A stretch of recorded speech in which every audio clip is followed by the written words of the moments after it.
First, what I will say is that I do actually think Universes Beyond is part of the problem. Okay, well then never mind. Distraction makers. Mark Rosewater made a post on his blog. I don't know exactly when, but this was passed to me through, I think, somebody in the Discord. He was commenting on the thing that he calls the Dark Night, which is like a particular moment in Magic players' life cycle. So I'm going to go ahead and just read the quote. We'll discuss afterward. Mark says, "There comes a point in many Magic players' life cycle, which I call the Dark Night. Not Dark Knight like Batman. I know there's a lot of Batman potentially flying around in Magic right now. Dark Knight is in like the night, not the night with Batman's a K. not there yet. Right. The Dark Knight is coming. Yeah. K-N-I-T. You think this is like the thing nice. of like Mark where he's like blinking for help, and this is like he's saying Dark Knight, and he's like, guys, confirmed. Batman's coming. Unannounced Universes Beyond is Batman. It's when the game starts changing in a way that fundamentally conflicts with how you perceive it. He then goes on to say, I am a lifelong gamer, I'm a game designer, and I am very particular about how a game functions. I truly believe that Magic is the best game ever made, but to me, Magic is the ultimate strategic game. So when Commander first appeared, it really wasn't my thing. It's a political game, which fundamentally means it's less about playing the cards and more about playing the people. There's lots of ways to play Magic. I didn't need to enjoy them all. Then Commander started to raise in popularity. I had to start designing for it. That was fine. My job... that was fine. That was fine. My job is to design for all sorts of players that enjoy different things than me. Commander continued to grow and started to become a larger share of the audience. I had spent 30 years constantly improving the game through iteration after iteration. The most dominant format became one defined by all my and my coworkers' mistakes. Magic was slowly changing into something that contradicted my view of what Magic was. It caused a lot of despair for me. What brought me around was the players.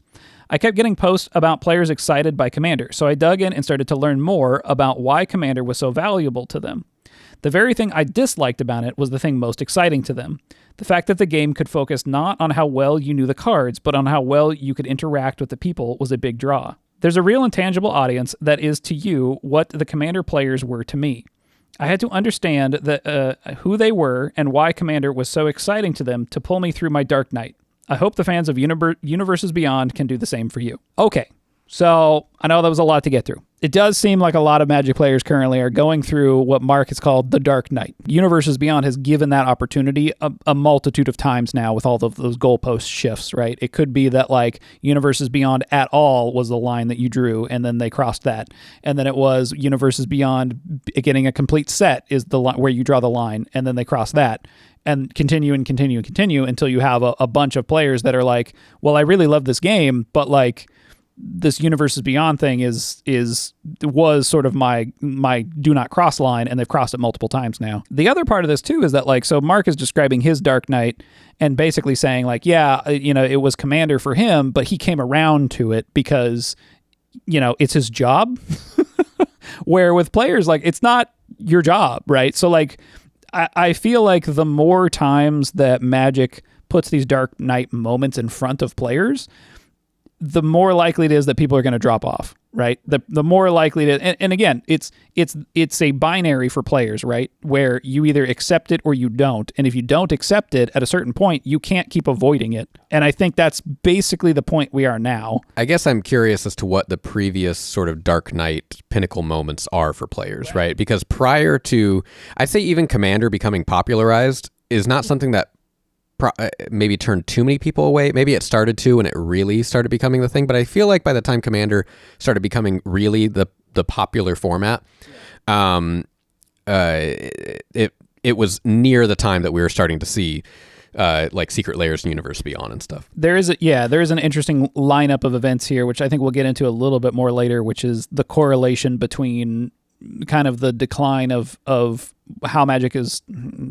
The change in how Magic is designed lining up with Universes Beyond. But let's stick on this point for a minute longer, which is these other moments that could have dropped players off for them being their Dark Night. Yeah. And like the magnitude of that is much smaller, it feels, at least to me. Look, and I'm biased because I don't really like Universes Beyond, but you existed through multiple instances, right? Like you were around in the culture of Magic and playing it actively when like they decided to stop doing block format, right? Sure, but that was like not a huge right. deal. But I'm sure there were some people that they were like, oh, well, I liked that format, right? And was that their moment? And I just don't know, right? Because even if you drop that someone's favorite format, is that like a big enough shift for them to be like, well, I can't play anymore, or I don't want to play anymore? It probably, it depends on how impactful that format is, right? Like we've seen the decline of Standard, and like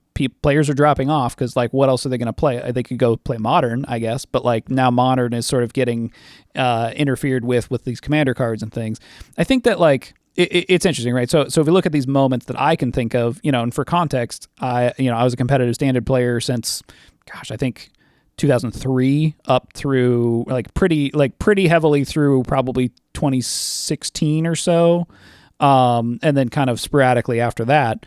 But yeah, I played through basically the golden age of Standard, which would have been 2006 through 2016, and it's the moments that would have happened then were like pretty small in my mind, especially in that golden age, right? Like we had Affinity, which, and again, that's not a like fundamental game changing thing. Yeah, that's just like a shitty meta. Yeah, it's a bad format. And yeah, that could be like, oh, I hate this meta, but then you come back because you're like, well, the meta changed. Yeah.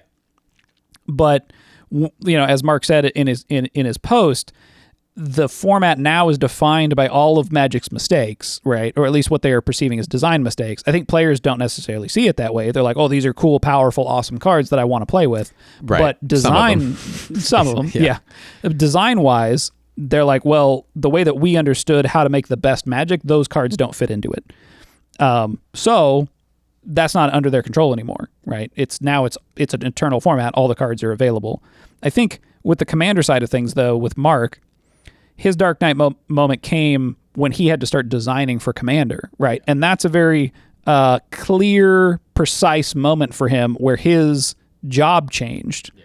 And I think that's such a clear-cut moment that I think it's much more acute in its severity, right? It's like, okay, it's this exact moment that now you are being asked to design for a format of this game that you don't really agree with. And on top of that, I think behind the scenes, right, it seemed like there was a massive shift internally that Mark has also referenced, in that like it probably wasn't just, oh, you have to design for Commander, but he can also see the pipeline in the future, and he's seeing like not only is Commander something you have to design for now, but you're going to be seeing into the future here.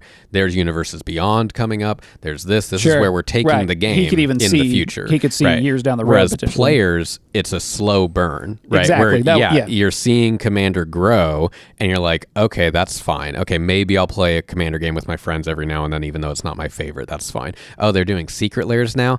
Okay, well, they said they're not going to do it like this, so okay, I'm going to have to trust that. But meanwhile, Wizards knows where it's going. Right. Yeah. Mark can see the writing on the wall, and he knows what's the future, and it's basically get on board with the fact that Commander is now the most popular format of Magic, or find a new job, basically, because this is going to be your job now. And like, I know Mark has said things like he wants to ensure that Magic is going to outlive him. Like that has been a goal of his almost his entire career. And so I'm sure that was a very difficult thing for him to make a shift for, especially if he fundamentally disagrees with that being the type of game that Magic is. Yeah. So it's commendable for him to notice that, okay, well, this is where the players want to take Magic, so that's where Magic's going to go. And I think that, look, it's funny because I think commendable. I don't know. I think it's funny because we got a little shit recently in a video where we started it by basically saying that we love Mark Rosewater, and a lot of people are like, oh, boo, Marky, whatever, and like, no, sincerely, people gotta get off his ass on this because like the fact that he had a job shift like that where he's like, I don't love this, but I love Magic more. Yeah, and he I want to be here. Leave is huge. And like, you want someone like that in your corner if possible. I think that because I think they're going to come at it with the knowledge of what they had prior, right? As opposed to like if he left and they had to get someone else that came in that didn't have the amount of knowledge and know-how that he had, then it's like it's going to fail potentially. The likelihood of Magic just becoming a non-factor anymore and actually failing becomes much higher if Mark walks away. And Mark's a very skilled designer. I think that people don't give him enough credit because you don't see it, right? Design is such a hard skill for people to grasp because it's intangible. It's 99% invisible. Yeah. But on purpose. But you can feel it, and any set that Mark was a part of not counting Urza's Saga, which he's talked about. But he's very good at his job, and people got to give him more credit for and that. he also is much more outspoken and shares so much of his insight with the community at large that like he's an invaluable resource. It's crazy. 100%. So like, yeah, sure. You guys can get mad at him being a corporate shill if you want. That he can be a corporate shill and also be one of the best game designers ever. Like that, those two things can be true. Anyway, enough glazing, Mark.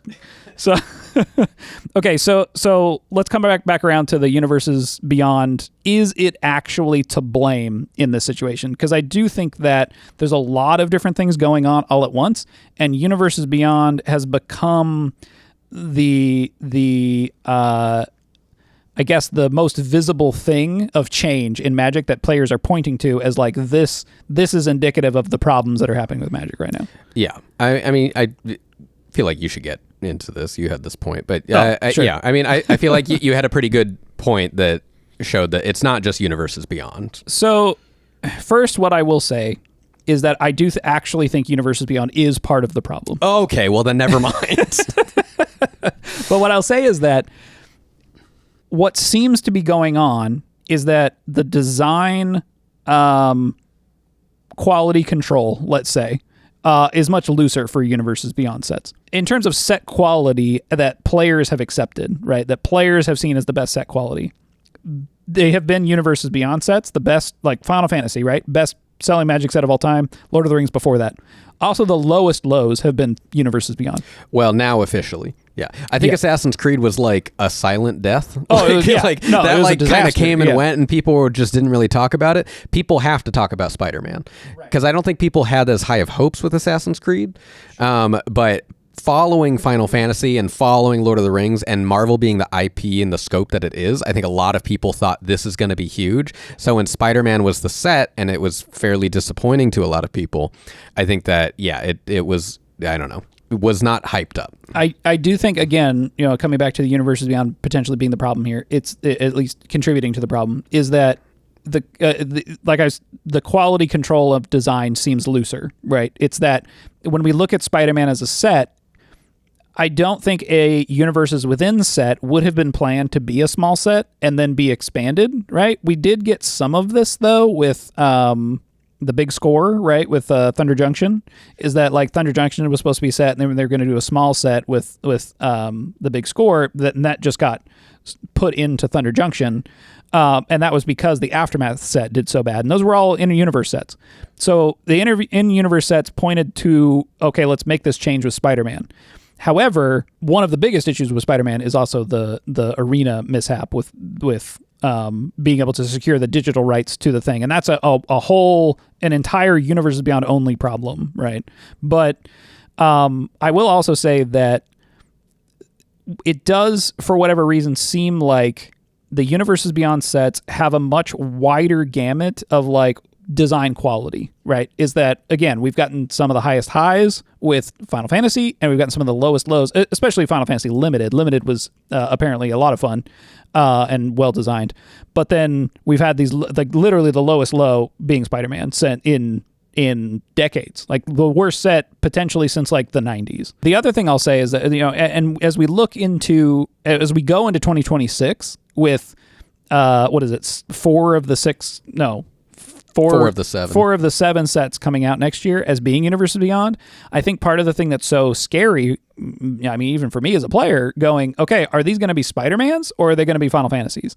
And when you look at the properties that are wrapped up in this, you kind of go, yeah, I don't know. Right. I don't know. I mean, especially if you're not a fan of the property, then you have no idea like what to think, I guess. Yeah. When it comes to like quality control, I don't know if it's necessarily Universes Beyond or not. Now, if they have two separate teams working on this, then right. possibly. Yeah, it's hard to know.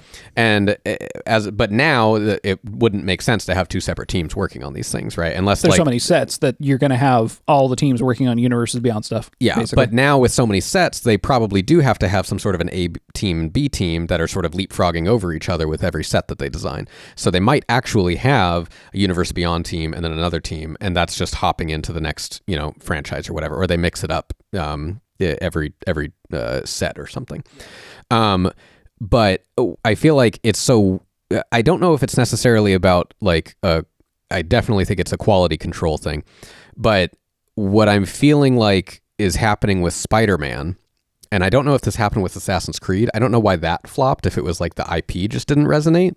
I honestly, the set also was just not very good. yeah, I don't hear anything about it. Yeah, it went quietly, where Spider-Man seems to be a big inflection point where people are going like, what is going on? This is bad. Like, this is not a good set. And Assassin's Creed was not really either. But and I think the biggest thing that I'm feeling, the difference between Final Fantasy and Spider-Man here is that Final Fantasy, yes, had some of those high highs, but Spider-Man is almost playing it too safe, which is also not fun.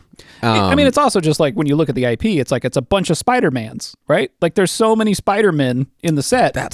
It's weird, right? Well, where Final Fantasy has like the IP to back up a wide breadth of different types of designs, how many different ways can you reinvent Spider-Man? You know, like, I don't know. That could be part of the constraints that are happening here. And then that, again, is a Universes Beyond problem. I think it's potentially because of the amount of Spider-Man in the set, I guess, that it's a problem.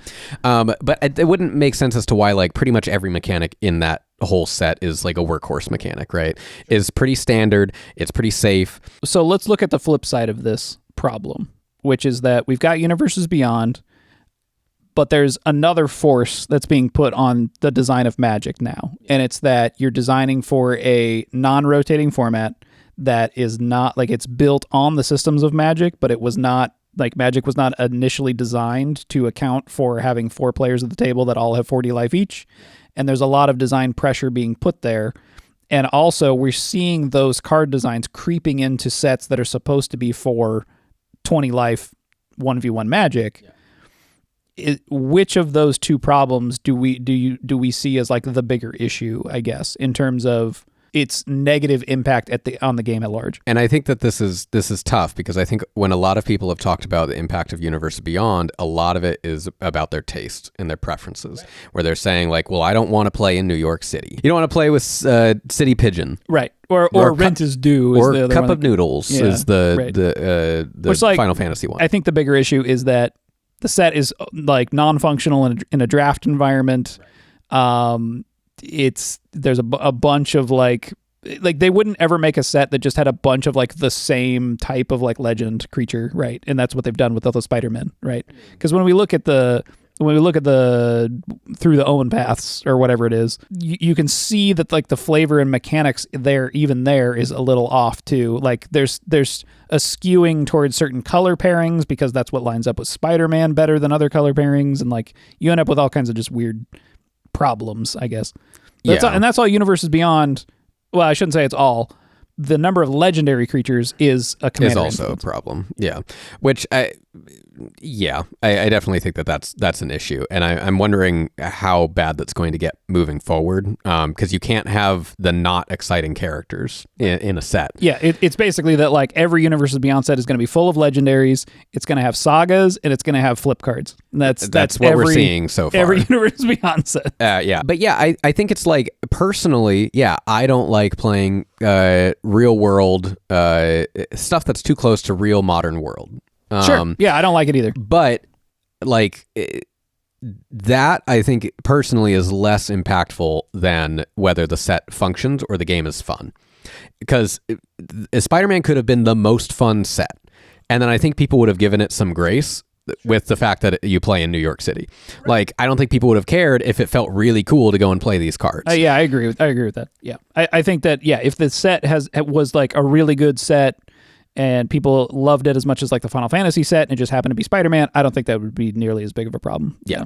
And so it sucks because I think there are some people that are like, no, I hate it. I don't like this. I really don't want to participate in this. And that's fine. But that people do have to kind of accept that, like, that is your personal tastes and preferences, and not everyone's going to feel that way.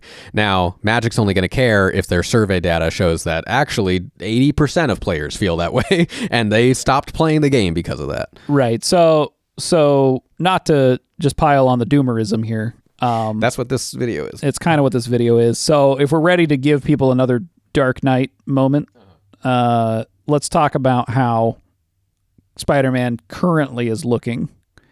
Because I think the biggest determining factor here is going to be it's if the worst performing Universes Beyond set is still performing better than the best in-universe set. That's when we're like, we have crossed into an entire new generation of Magic, and we're looking at like, okay, doing an in-universe set at that point is a liability. Yeah. It literally is saying we are just choosing to make less money. Now, this does depend somewhat on what their profit margins look like with licensing fees and having to work with companies. And so it's possible that, Universe Beyond is going to do better, but is a much more costly thing. The cost could be higher. Sure. Art costs more as well. Costs twice as much. So that's also something to consider. And that's just because they pay artists a higher rate for Universes Beyond. Yeah. And that's to make up for the fact that they don't get artist proofs and a bunch of the other goodies. And you can't do originals and stuff. So there's costs with Universes Beyond, but we don't know exactly what that profit margin is. Sure. So currently, we just looked up collector boosters to compare apples to apples. So currently, Spider-Man collector boosters seem to have bottomed out at about $500 for a collector booster display box. And then if we look at Dragonstorm or Tarkir Dragonstorm, those were at what, 300? 350. 350. And we also checked Edge of Eternities because we're not sure yet which performed better, and Edge of Eternities is also around 350. Around 350. Yeah. So there is still a $150 gap, which is pretty substantial. And if we're taking all of our current anecdotal evidence that we have on Spider-Man's performance, it seems like it didn't do well amongst players. And franchise players seem to be very outspoken about not that this set is really bad, but the problem is if that's a vocal minority, and that if the majority of players are just looking at this as like, oh, cool, Spider-Man, I like Spider-Man, I'll buy some Spider-Man cards, that's the newest thing, or collectors, scalpers, anything in that territory have brought this set, are buying the set to resell or whatever, depending upon how well that works. I mean, there's larger chase cards in Spider-Man 2 than in Edge of Eternities, and in not playable game component chase cards, like you have the Shocklands in Edge of Eternities, but you don't have a $32,000 Soulstone card in Edge of Eternities. So yeah. I didn't realize that card was worth that much money. Yeah, so that literally might be propping up the collector booster prices at this point. Possible. Until all the serialized Soulstones are pulled, then maybe it. Do you think they just added that last minute because they're like, we don't think this is going to do well? I think that they planned it the whole time. Yeah. Let's be real. I think they that's didn't just plan part for of the set to be a full set the whole time. I don't think. Yeah, maybe. I was thinking about that because I was like, well, that changes the rarity pull on the Soulstone. So if it was a smaller set, you're more likely to pull it. And no, the boosters are smaller. Never mind. Are they? Yeah, they were. They had like 7 cards instead of 14 or something. Okay. It's terrible. Okay, so let's leave people with just a little bit of hope. Oh. Because there's a couple things I can think of that might sort of be hopeful here. Is that 2026, I think, is going to be a keystone year for where we go. Is this hopeful for people in that they want to see things crash so bad that it's going to turn in their favor? That's where we're at, right? And what I will say, that literally is where we're at, is that Universes Beyond needs to start performing poorly. And there's a couple reasons why that might happen, right? It's that the design quality is not good enough that players start to reject this. The fact that more content creators and people are being outspoken about this quality problem. And also just Universes Beyond generally being poor. And the other part is that, the Hobbit set is coming out this year, and that's our first sort of like return to a Universes Beyond set. And if the Hobbit set does not perform as well as the Lord of the Rings set, I think they might start to understand that they're going to get diminishing returns from Universes Beyond, and that it's going to be difficult for them to continue to print and return to different IPs. And also that, I don't know how many times you can go back to that well, right? Now, if you're teaming up with a property that is continuing to make new content, maybe that's better, maybe that's okay. But Magic has always been able to reinvent its own worlds. so that they can make new content on the same plane, right? Mirrodin, the first time we're there, Mirrodin, the second time we're there, those are different things that they're doing different things with. But if you're continuing to pull from the same well over and over and over again of the same intellectual property that is not continuing to change, how many times can you make the One Ring and name it something different? How many times can you make Spider-Man and name it something different? How many times can you make Bilbo and create a different card out of Bilbo, right? I think there's diminishing returns there. I think you're right. And I guess we'll have to see. If you enjoyed listening to us talk about Universe Beyond and why it may or may not have ruined your favorite game ever, please feel free to give us a like and a subscribe, maybe a comment down below. If you want to continue the conversation, you can join our Discord. The link is in the description. Thanks for watching. We'll see you next time.